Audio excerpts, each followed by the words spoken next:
For advertisement, call 8125893028. Our Gmail maxtvtelugu@gmail.com. శ్రీమాత్రే నమః. Sadhguru జ్యోతిషాలయం 2024 September ద్వాదశ రాశుల యొక్క ఫలితాల్ని మనం తెలుసుకోబోతున్నాం. ఈ నెల గ్రహాల యొక్క కదలిక ఎలా ఉంది అంటే సెప్టెంబర్ నెలలో రవి బుధుడు శుక్ర గ్రహాలు రాశులు మారడం జరుగుతుంది. రవి కన్యా రాశిలోను, బుధుడు సింహరాశిలోను, శుక్రుడు తులారాశిలోను సంచారం ప్రారంభించేస్తున్నారు.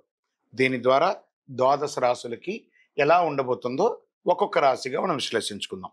జ్యోతిష్ శాస్త్రరీత్యా ద్వాదశ రాశుల్లో 12వ రాశి అయినటువంటి మీనరాశి మిత్రులారా, మీరు పూర్వాభాద్ర నక్షత్రం 4వ పాదం, ఉత్తరాభాద్ర నక్షత్రం 1, 2, 3, 4 పాదములు, రేవతి నక్షత్రం 1, 2, 3, 4 పాదాలకు జన్మించిన మీరు మీనరాశి వారిగా పరిగణించబడుతున్నారు. ఈ సెప్టెంబర్ నెల మీకు శుభాశుభ ఫలితాలు ఎలా ఉన్నాయంటే ఏళ్నాటి శని 7.5 జరుగుతుంది.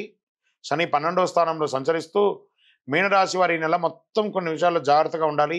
గ్రహ సంచారం అనుకూలంగా లేనందున మిశ్రమ ఫలితాలు ఇస్తుంది. అవకాశాలు మరియు సవాళ్లు మిశ్రమంగా ఉంటుంది.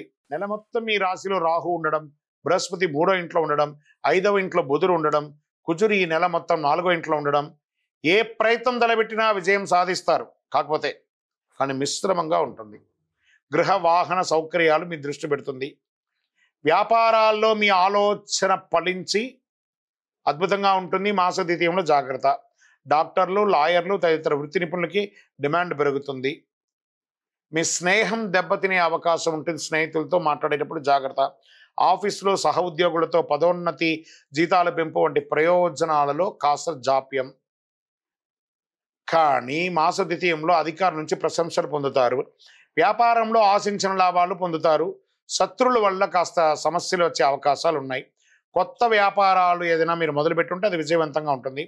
మీ యొక్క వ్యాపారాన్ని విస్తరింపజేసే అవకాశాలు గట్టిగా ఉన్నాయి. కుటుంబంలో సంతోషం మిశ్రమంగా ఉంటుంది. కాస్త బాగుంటారు, అప్పుడు కొంచెం డిస్టర్బెన్స్గా ఉంటుంది. సమాజంలో గౌరవ మర్యాదలు మాత్రం చాలా పెరుగుతుంది. బంధువులు, స్నేహితులు ఎంతో సహకరిస్తారు. మాస ద్వితీయంలో భార్యాభర్తల మధ్య అన్యోన్యత పెరుగుతుంది. నెలాఖరులో చిన్న చిన్న అభిప్రాయాలు రావచ్చు, కానీ ఏమి ప్రభావం ఉండదు. వివాహం మరియు సంతానం లేని వారికి వివాహ యోగం, సంతాన యోగం, శుభకార్యాలు లాంటి సంకల్పించే అవకాశాలు ఉన్నాయి. మాసాంతరంలో బంధువులతో చిన్న చిన్న సమస్యలు వచ్చే అవకాశాలు ఉన్నందున ఓపిక పట్టండి. ఆరోగ్యం పట్ల ప్రత్యేకించి స్త్రీలు జాగ్రత్తగా ఉండాలి. నూతన వస్త్రాభరణాలు కొనేవాళ్ళు కొంచెం మంచి నాణ్యమైనటువంటి స్థలాలకు వెళ్ళి కొనండి. మాస చివరి భాగంలో శత్రువుల వల్ల సమస్యలు, అప్పుల బాధలు తలెత్తవచ్చు.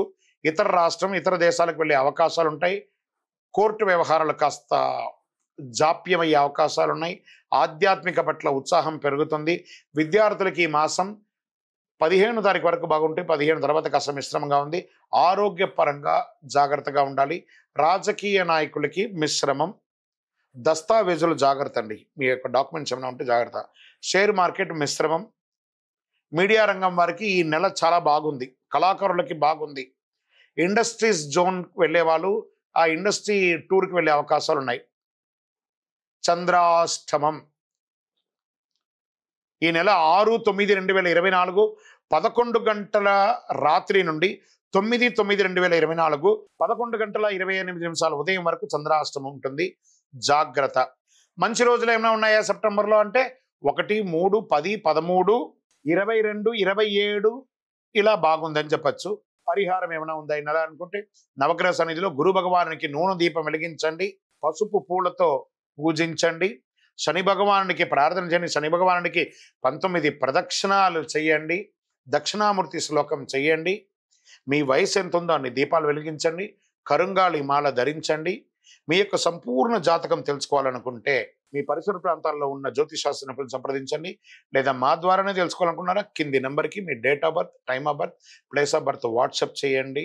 జ్యోతిష్ శాస్త్రం పడుతున్న వర్షానికి గొడుగు మాత్రమే కానీ జీవితం కాదు.